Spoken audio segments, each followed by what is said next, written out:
വിഷയം വിവാഹം ആണ്. അതിൽ തന്നെ പ്രണയ വിവാഹം. അപ്പോൾ പ്രാചീന കാലത്ത് 8 തരത്തിലുള്ള വിവാഹമാണ് നിലനിന്നിരുന്നത്. പ്രാചീനത്ത് 8 തരത്തിലുള്ള വിവാഹമാണ് നിലനിന്നിരുന്നത്. അത് ഒന്നാമത്തെ ബ്രാഹ്മം, പിന്നെ ദൈവം, പിന്നെ ആർഷം, പിന്നെ പ്രജാപത്യം, ആസുരം, ഗാന്ധർവം, രാക്ഷസം, പൈശാചം. ഇങ്ങനെ 8 വിധത്തിലുള്ള വിവാഹമാണ് നിലനിന്നിരുന്നത്. ഇതില് 3 ഇന്ന് സർവ്വസാധാരണമായി നടക്കുന്ന 3 അതിൽ ഒന്നാമത്തെ ബ്രാഹ്മം. അതായത് ഈ മാതാപിതാക്കള് വരനെ തെരഞ്ഞെടുത്ത് മകളെ വിവാഹം കഴിച്ചു കൊടുക്കുന്ന രീതിക്കാണ് ബ്രാഹ്മം എന്ന് പറയുന്നത്. പിന്നത്തെ പ്രജാപത്യം. ഉദാഹരണമായിട്ട് ഒരു പുരുഷൻ വരികയാണ്, നിങ്ങളുടെ മകളെ എനിക്ക് ഇഷ്ടമാണ്, എനിക്ക് വിവാഹം കഴിച്ചു തരുമോ എന്ന് ചോദിച്ചു കഴിയുമ്പോൾ നമ്മളത് അന്വേഷിച്ച് നമുക്ക് ഇണങ്ങുന്നതാണെങ്കിൽ വിവാഹം കഴിച്ചു കൊടുക്കുന്നത്. അപ്പോൾ ഒരു പുരുഷൻ വന്ന് ചോദിച്ചു കഴിഞ്ഞാൽ, മാതാപിതാക്കളെ കണ്ട് ചോദിച്ചു കഴിഞ്ഞാൽ അങ്ങനെ മകളെ വിവാഹം കഴിച്ചു കൊടുക്കുന്നതാണ് പ്രജാപത്യം എന്ന് പറയുന്നത്. മൂന്നാമത്തെ ഗാന്ധർവം. അതായത് സ്ത്രീ പുരുഷന്മാർ പരസ്പരം പ്രേമബദ്ധരായി വിവാഹം കഴിക്കുന്ന രീതിക്കാണ് ഗാന്ധർവം എന്നുള്ളത്. ഇതാണ് ഇന്നത്തെ നമ്മുടെ സബ്ജക്റ്റ്. പ്രതിപാദ്യ വിഷയം ഇതാണ്, പ്രണയ വിവാഹം. അപ്പോൾ ഈ പ്രണയ വിവാഹത്തിനെ കുറിച്ച് ഈ ജ്യോതിഷ ശാസ്ത്രത്തിൽ ഉള്ള പ്രമാണം യസ്യാം മന സമാസപ്തം താമേവ വിവഹേദ്ഭുത സർവാനുഗുണ ഭാഗേവി മനോനുഗുണധാതിക എന്നാണ്. അതായത് ഒരു സ്ത്രീയും പുരുഷനും കൂടി കണ്ടുമുട്ടിയിട്ട് അവരെ അനുരക്തരായാൽ അതെങ്ങനെ കേവലം ലൈംഗികത കൊണ്ടുള്ള ഒരു താല്പര്യം കൊണ്ടുള്ളൊരു സ്നേഹമല്ല, മറിച്ച് സത്വശുദ്ധമായ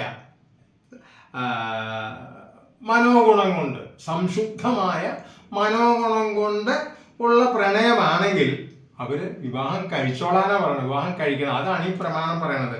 അതായത് മനോനുഗുണധാധികം, മനോഗുണമാണ് ഏറ്റവും വലിയ ഗുണം, അതിൽ കവിഞ്ഞ് ഒരു ഗുണമില്ല എന്നാണ് പറയുന്നത്. അതായത് മനസ്സിന്റെ ഗുണമാണ് സർവഗുണാൽ പ്രധാനം, അതുണ്ടെങ്കിൽ അവർ വിവാഹം കഴിച്ചോട്ടെ എന്നാണ് പറയുന്നത്. ഇനി ഒരാളുടെ ഗ്രഹനില നോക്കി, സ്ത്രീയുടെ ആയാലും പുരുഷന്റെ ആയാലും, ഇവർക്ക് ഈ പ്രണയത്തിൽ ഏർപ്പെടാനുള്ള സാധ്യതയുണ്ടോ എന്ന് നമുക്ക് പറയാൻ പറ്റും. അത് നോക്കിക്കഴിഞ്ഞാൽ അതിൻ്റെ സ്ത്രീയുടെ ആയാലും പുരുഷന്റെ ആയാലും 5ഉം 7ഉം ഭാവാധിപന്മാർ തമ്മിൽ യോഗം ചെയ്യുകയോ അവർ തമ്മിൽ ദൃഷ്ടി ചെയ്യുകയോ ചെയ്തു കഴിഞ്ഞാൽ അവർക്ക് ഒരു പ്രണയത്തിനുള്ള സാധ്യതയുണ്ട്. 5ഉം 7ഉം ഭാവാധിപന്മാർ അവർ കേന്ദ്രത്തിൽ നിൽക്കുമോ അല്ലെങ്കിൽ ത്രികോണത്തിൽ നിൽക്കുമോ, ഇങ്ങനെയൊക്കെ നിൽക്കണം എന്ന് കഴിഞ്ഞാൽ അവർ തമ്മിൽ ബന്ധമായി, ഇനി ഒരുമിച്ച് നിൽക്കാം. അങ്ങനെ നിന്ന് കഴിഞ്ഞാൽ അവർ പ്രണയത്തിനുള്ള സാധ്യത അവർക്ക് ആ ജാതകത്തിൽ, ആ ഗ്രഹനിലയിലുണ്ട്. ഇനി ഇവര് വിവാഹത്തിൽ എത്തിച്ചേരുമോ എന്നുള്ളതാണ്. ഇവർ വിവാഹത്തിൽ എത്തിച്ചേരി പ്രണയം വിജയിക്കുമോ, വിവാഹത്തിൽ എത്തിച്ചേരുമോ എന്നുള്ളത്. അപ്പൊ ഇത് അതിനെ തന്നെ ആ 5ഉം 7ഉം തമ്മിൽ ബന്ധം വന്നു, അതിനെ തന്നെ ചൊവ്വ ചന്ദ്രനെ വിശേഷാദൃഷ്ടി ചെയ്യാം. അങ്ങനെ ചെയ്തു കഴിഞ്ഞാൽ ഇവർ തമ്മിൽ വിവാഹം കഴിക്കും എന്നുള്ള കാര്യത്തിൽ നമുക്ക് ധൈര്യമായിട്ട് പ്രവചിക്കാൻ പറ്റും. ഇവർ തമ്മിൽ വിവാഹം കഴിക്കും. ചൊവ്വ എന്ന് പറയുന്ന രക്തവും ചന്ദ്രൻ എന്ന് പറഞ്ഞ രക്തബലവുമാണ്. അപ്പൊ അങ്ങനെ വന്നു കഴിഞ്ഞാൽ ഇവർ തമ്മിൽ വിവാഹം കഴിക്കും എന്നുള്ളതിന് യാതൊരു തർക്കമില്ല. ഈ ഗ്രഹനിലയിൽ തന്നെ അത് നമ്മൾ പറഞ്ഞു, ചൊവ്വ ചന്ദ്രനെ വിശേഷാദൃഷ്ടി ചെയ്താൽ അവര് വിവാഹിതരാകും. ഇനി ഈ പ്രണയത്തിലായ സ്ത്രീ പുരുഷന്മാരുടെ ഗ്രഹനിലയിൽ അത് ഇവർ വിജയമായിരിക്കുമോ? ഇത് വിജയമായിരിക്കും എന്നുള്ളത്. ഇവരുടെ ഈ വിവാഹം വിജയമായിരിക്കും, അവർ സുഖമായിട്ട് ജീവിക്കോ എന്നുള്ളത്. അതെയോ അല്ലി പിരിയോ? സാധാരണ പ്രണയ വിവാഹം 2 കൊല്ലം കഴിയുമ്പോൾ പിരിയണം, അങ്ങനെയാണ്.